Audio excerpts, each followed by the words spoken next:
Magandang araw po, yan. Ito po yung mga gamit na heavy duty, earrings po. Matagal na sa akin to.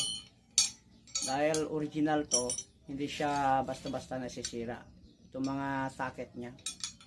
Marami po ito, hindi lang 3 o 4. Binili ko yung maliit hanggang malaki noon. Noong nag-uumpisa pa ako sa sasakyan, meron na ako nito.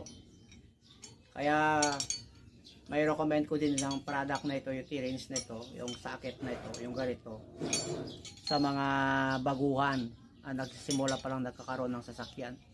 Yung mga binata dyan, mga dalaga na mayroong mga sasakyan, maganda kung may sarili kayong mga gamit, hindi lang kayo humihiram sa mga kakilala o kapitbahay o kaibigan. Kasi ang bilhin nyo yung mga heavy duty na T-Range gaya nito, na subok na, matibay, at hindi siya nasisira. Pag ito'y nawala, saka lang ito nawawala kasi pag hinihiram ng tao at hindi na binabalik. Kagaya nito, naging 3 na lang.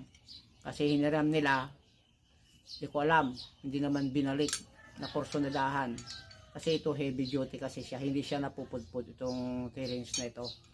Kaya kung may sarili kayo, kung maari, kung may manghiram, ilista nyo, sulat nyo, yan, para alam nyo kung sino ang humiram. Pagkatapos, sabihin nyo bumili din siya dito sa aking Yellow Basket.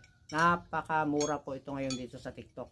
Pag binili nyo po ito sa mga auto supply, napakamahal ito. Kahit sa mall, napakamahal po ito.